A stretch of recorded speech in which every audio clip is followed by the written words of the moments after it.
Hola, ¿cómo están? Mi nombre es Humberto Gómez. Vamos a estar hablando hoy de el sistema de administración de costo y costeo basado en actividades. Este tema está basado en el libro de contabilidad administrativa de Horgan y voy a tratar de explicarlo de manera muy sencilla para que sea comprensible a todas las personas que puedan ver este video.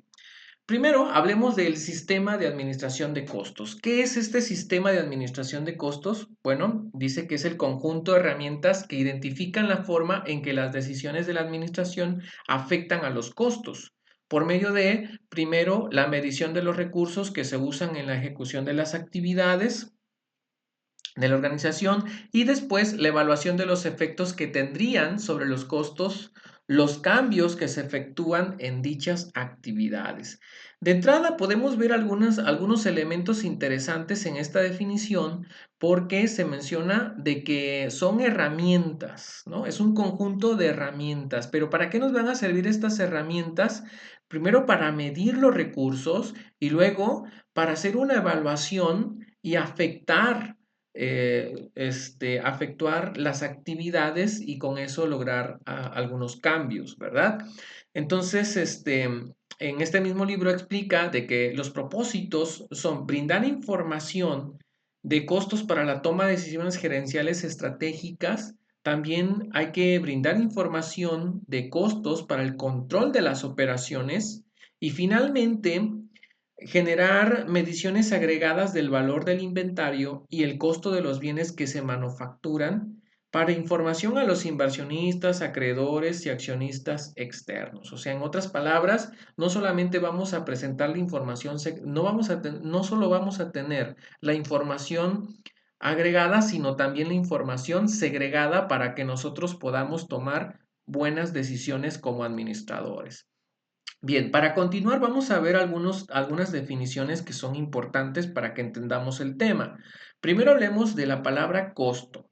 Costo es una palabra que tiene muchísimas definiciones. El libro de Cristóbal del Río en Costos Históricos tiene una discusión de lo que significa la palabra costo. Si hablamos también del libro de contabilidad administrativa de Noel Ramírez, también podemos encontrar muchas definiciones que se utilizan para la palabra costo, pero el autor dice aquí que él se inclina más para esta, que es el sacrificio o dedicación de recursos a un propósito particular. Con frecuencia se miden las unidades monetarias que una organización debe pagar por los bienes y servicios.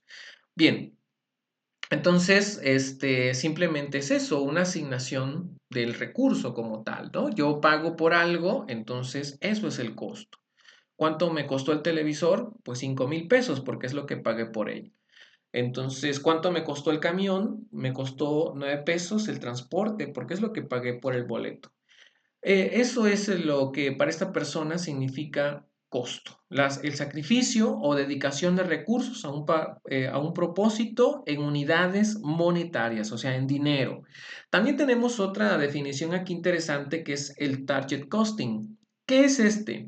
Bueno, es cualquier cosa para la cual quienes toman las decisiones desean una medición separada de costos. Aquí estamos hablando de la parte segregada que les decía hace un momento.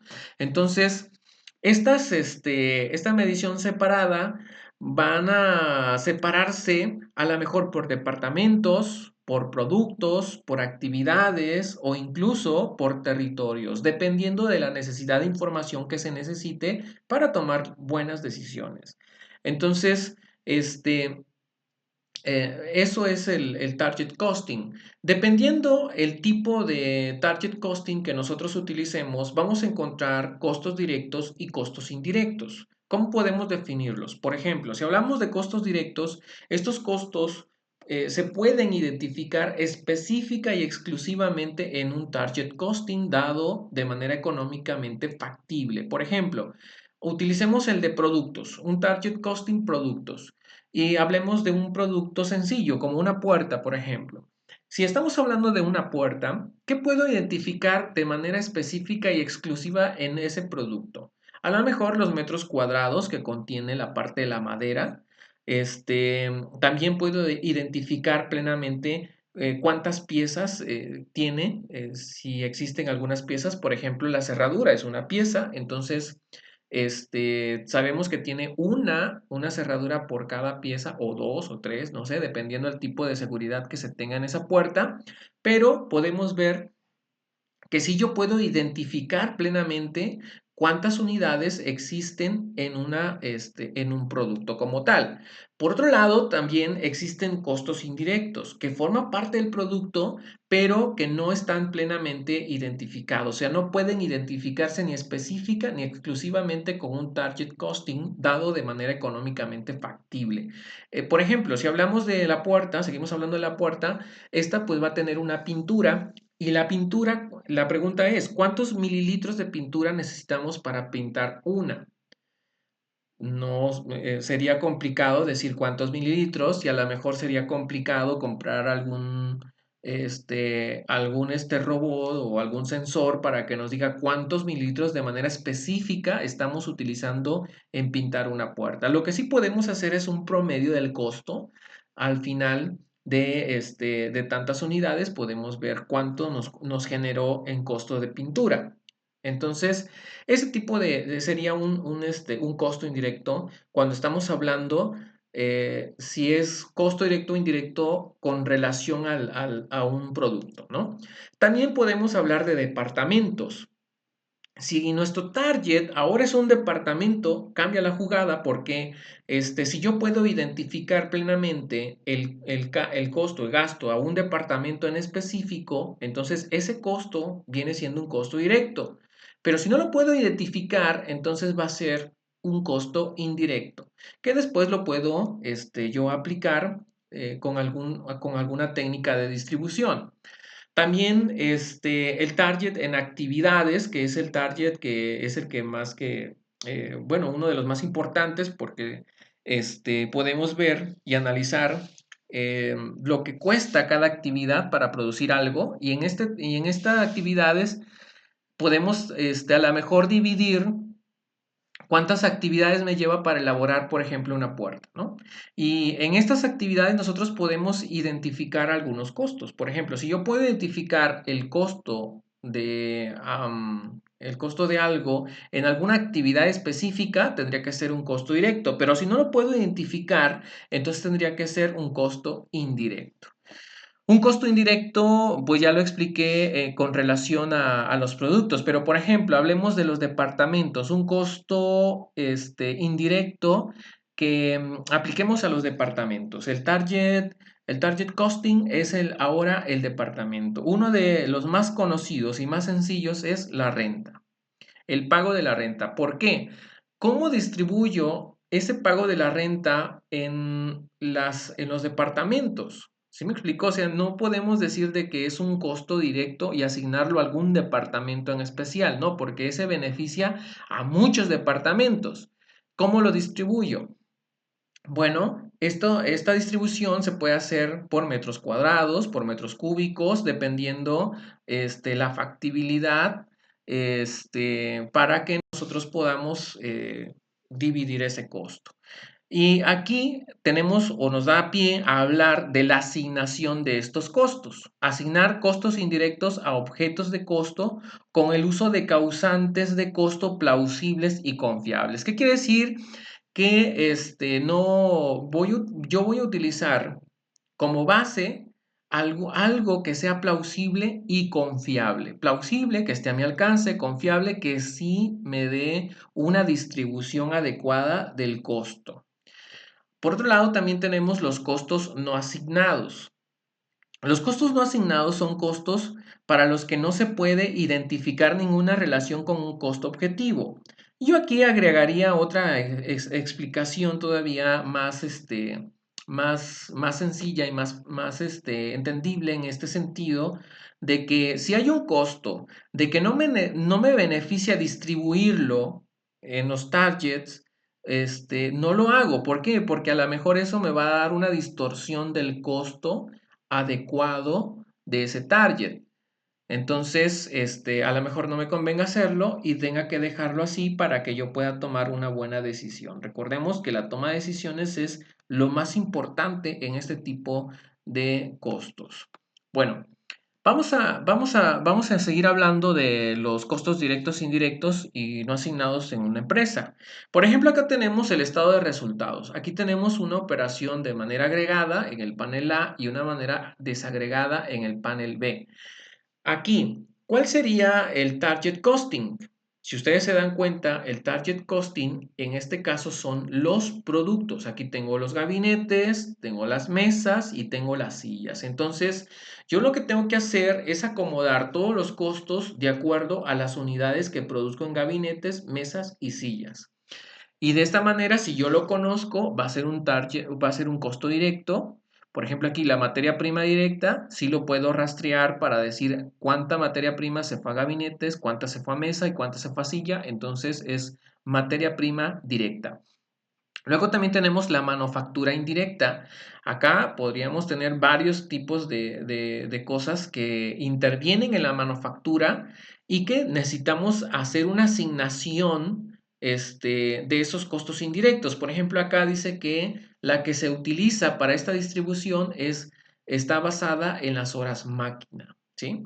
Entonces, ahí hace una distribución. ¿Es la mejor o no es la mejor? No lo sé. A lo mejor puede haber otra base y si lo es, entonces tendríamos que cambiar esta metodología para poder llevar un mejor sistema de costos. Ahora bien, acá pues ya vimos, ¿no? Este es el costo directo, este es un costo indirecto que se asigna con una base. Luego también tenemos aquí la utilidad bruta que se genera para cada uno de los target costing y luego también tenemos el salario de ventas, que el salario de ventas acá dice que es directo o que se puede rastrear directamente. ¿Por qué es directo? Porque de acuerdo a las unidades que se están vendiendo, yo puedo ver cuánta comisión estoy pagando por cada unidad vendida. Entonces, si yo hago así, de esta manera, entonces sí va a ser un costo directo. Pero, ¿qué pasaría si yo tengo dos tipos de retribución? Tengo tanto comisión y tengo también un sueldo fijo, entonces aquí tendríamos dos tipos de costos. Tendríamos la parte directa por la parte de las comisiones y también tendría la parte indirecta por la parte del sueldo fijo. Acá también existen otros tipos de costos como la distribución, que dice aquí que este tipo de, bueno, aquí se está simplificando obviamente el caso. En la distribución dice que este es un costo indirecto que se asigna con base en el peso. Obviamente hay que ver cuál es el mejor método de distribuir este costo, porque a lo mejor la mejor manera de distribuirla sería el volumen por el espacio que ocupa en el camión que lo está repartiendo, ¿sí? Bueno, esa sería una manera también de ver esta distribución de la asignación de el costo por distribución. Ahora, ¿cómo me beneficia esto a mí al final? Bueno, acá, perdón, antes de continuar, tenemos el costo directo, los costos indirectos y también tenemos los no asignados. Por ejemplo, los salarios de los administrativos y otros gastos administrativos no se asignan. ¿Por qué no se asigna? Porque a lo mejor no tiene utilidad hacerlo, ¿sí? O no tiene alguna relación con el producto. O sea, no veo una relación directa entre las unidades que estoy produciendo y vendiendo con el salario de los administrativos y los otros gastos administrativos. No veo la relación y por lo tanto no la asigno. Entonces acá tenemos estos costos no asignados. Obviamente, en los costos de operación yo los puedo asignar a gastos de administración estos, ¿no? Y pero ¿por qué no los estoy asignando por el target que estoy utilizando? Que son las unidades y gabinetes, mesas y sillas. O sea, son los productos como tal. Bueno, acá también tenemos algo bien interesante porque podemos analizar el costo por cada producto. Por ejemplo, acá nosotros vemos, si analizamos la utilidad bruta de cada uno de ellos, por ejemplo, en el primero, en los gabinetes genera un volumen de ventas de 280,000 y genera un volumen en utilidad de 185,000, que es excelente porque estamos hablando de más del 60%, casi el 70%. ¿Y qué podemos hablar de las sillas? También es muy bueno porque aquí con un volumen de 100,000 en ventas genera una utilidad de 40,000. Estamos hablando de un 40% de utilidad sobre las ventas. Y acá tenemos también en las sillas, un volumen de ventas de 90,000 genera una utilidad bruta de 15,000, del 16%. Ya es un poco bajo, pero genera una utilidad bruta. Entonces, acá también tenemos los gastos de operación y en los gastos de operación vemos que de manera segregada encontramos de que son altos estos gastos de distribución y de ventas y por lo tanto en el primer producto, cuando nosotros ya entregamos el producto, estamos perdiendo 4,000 pesos con este volumen de actividad. O sea, si esto se incrementara, probablemente la pérdida sería mayor. ¿Sí? Si la mayoría de los costos son directos. Este, algo que, o bien, a lo mejor si la mayoría de los costos son fijos, con un volumen mayor de ventas, aquí podríamos abatir esta pérdida y hacer que genere utilidad, pero no, ahorita no vamos a discutir eso. Ahorita, también en la parte de las mesas, nosotros también tenemos acá que nos está generando 22,000 pesos, o sea, el 22% de utilidad sobre el volumen de ventas. Entonces, no está tan mal, pero vean acá, tenemos arriba del 50%, está generando arriba del 50% en los gabinetes.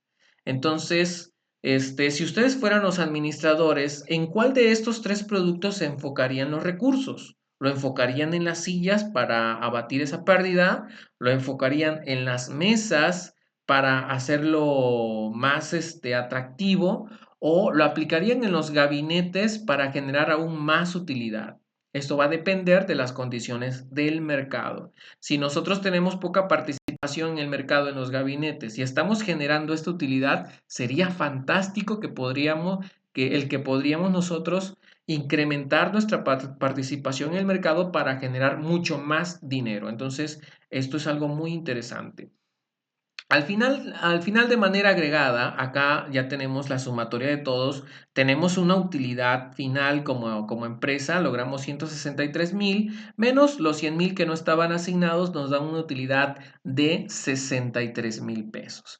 Para los inversionistas, pues van a ver estos números y van a ver al final los 63,000 pesos y tenemos que ver cuál es la proporción de los 470,000 o cuál es la proporción con respecto al capital aportado o el capital que se está trabajando para generar esta ganancia de 63,000 pesos. A mí se me hace muy bajita, pero bueno, vamos, va a depender de qué enfoque o qué mecanismo estemos utilizando para medir la rentabilidad. Bien. Veamos también las relaciones de los costos del producto y de los costos del periodo. Por ejemplo, acá tenemos una empresa comercial, acá tenemos el balance general y este balance general va a contener los inventarios, ¿no? Y ahí en los inventarios va a estar generado el costo de la compra de la mercancía. ¿Cuánto me costó comprar esa mercancía? Y ahí va a estar el importe de la mercancía, el traslado de la mercancía, la maniobra de las mercancías, etcétera, para que yo lo tenga en mis inventarios. Y una vez que tengo en mis inventarios esto, yo los puedo vender. Por ejemplo, si yo tengo 100 unidades acá y vendo 50 unidades, entonces estas 50 unidades que ya están expirando, ¿por qué están expirando? Porque los estoy mandando a costo de ventas, ya los estoy vendiendo. Me quedan 50 unidades en inventarios y me quedan 50 unidades en el costo de ventas. Y esto ya lo puedo confrontar con esas 50 unidades vendidas para ver cuánta utilidad bruta estoy generando y después también ver cuánto es el costo operativo que se generó en ese mismo periodo, tanto gastos de venta y gastos de administración, estos dos son los costos de operación, para ver cuál es la utilidad de operación que yo tengo al final. Veamos ahora las relaciones de los costos del producto y de los costos del periodo de una compañía manufacturera. En la compañía manufacturera tenemos en esta sí los tres elementos del costo de los cuales veníamos hablando anteriormente, lo que es la materia prima, lo que son la mano de obra y lo que son los gastos indirectos de fabricación y que contablemente los clasificamos en materia prima directa, mano de obra directa y los cargos indirectos de fabricación. Y acá tenemos, por ejemplo, las compras de materia prima directa. Acá está esto, se va a un inventario como tal, las compras de la materia prima.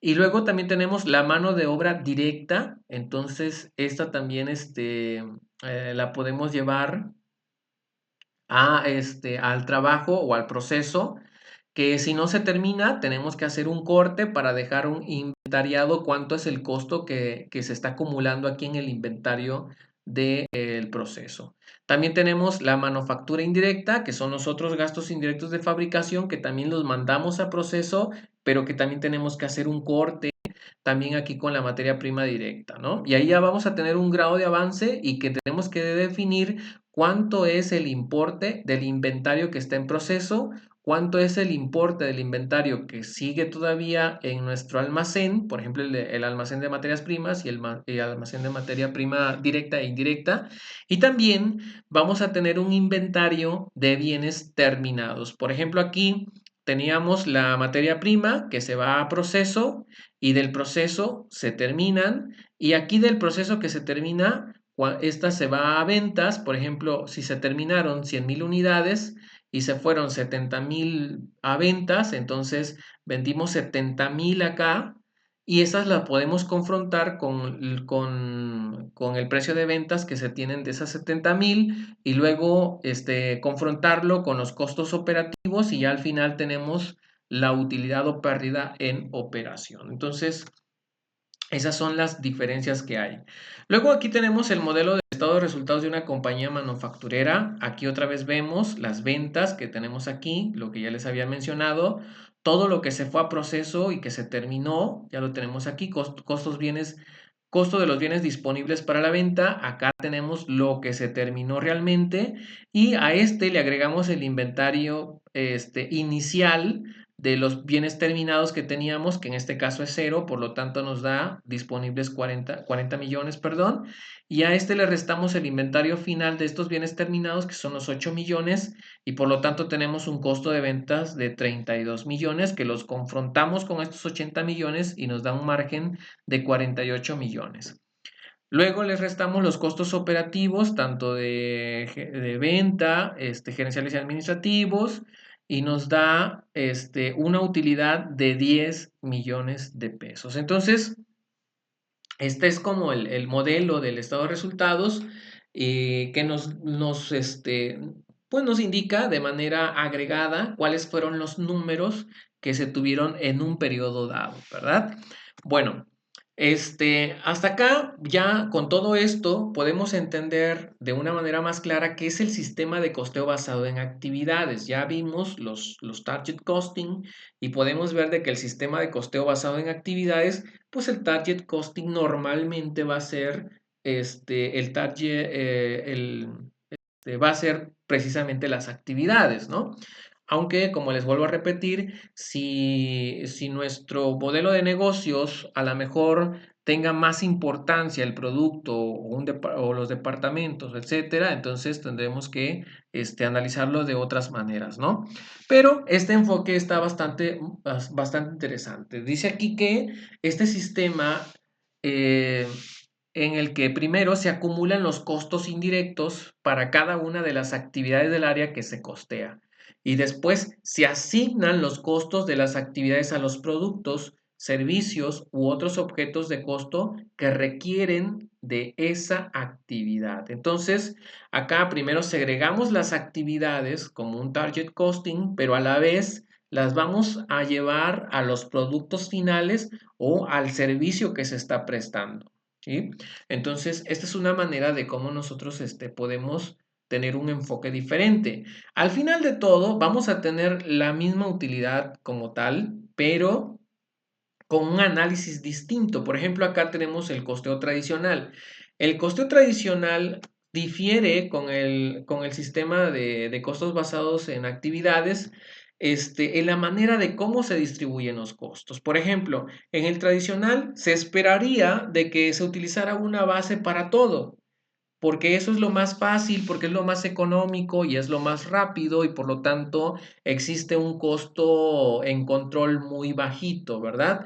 Pero en el sistema de un costo basado en actividades se puede tener más bases que se pueden utilizar para distribuir los diferentes costos. Por ejemplo, acá la planta maquinaria son 180,000 que se distribuyen en un 75% para la actividad de procesamiento y un 25% para la actividad de apoyo a la producción. En el caso de los ingenieros y recursos del equipo de CAD son 40,000 pesos que se distribuyen un 20% a la actividad de procesamiento y un 80% a la actividad de apoyo a la producción. Aquí, simplemente el autor dice que normalmente esta distribución se hace en términos porcentuales, no necesariamente. No necesariamente se puede hacer también sobre bases y estimar un factor de distribución que se puede aplicar a cada uno de ellos. Tengo un video de prorrateo, prorrateo primario, tengo otro de prorrateo secundario y final, donde explico precisamente cómo se pueden ir distribuyendo los costos indirectos a distintos centros de costos. Pero ahorita no vamos a ver eso porque eso es más específico y esto es un poquito más general porque estamos hablando de cómo tomar decisiones a partir de este sistema de costos basados en actividades.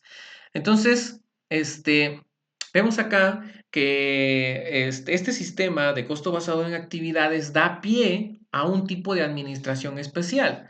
Esta administración se auxilia o se apoya precisamente en esta. Por ejemplo, acá dice la administración basada en actividades consiste en usar la salida de un sistema contable de costos basado en actividades para ayudar a la toma de decisiones y mejorar el control de las operaciones de una organización.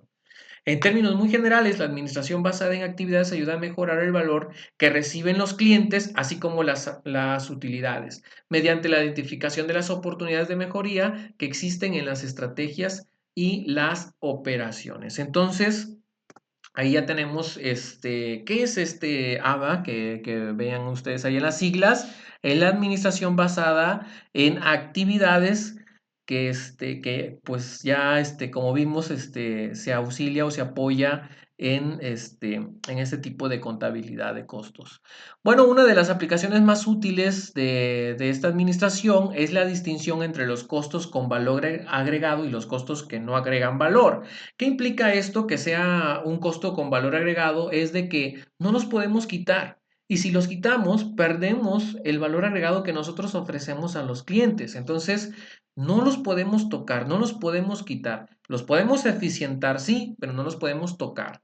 Los costos que no agregan valor, estos sí los podemos eliminar. Si existe un proceso, si existe un tipo de control que no me está ayudando en nada, por ejemplo, estoy utilizando un formato para tener un control sobre algún tipo de costo, pero este mismo formato y este mismo control me están quitando tiempo y dinero en la empresa. Entonces, si no me están ayudando para la toma de decisiones, si no me están ayudando para el análisis de los costos de los diferentes productos o servicios que manejo como empresa, entonces es un costo que no agrega valor y por lo tanto hay que eliminarlo.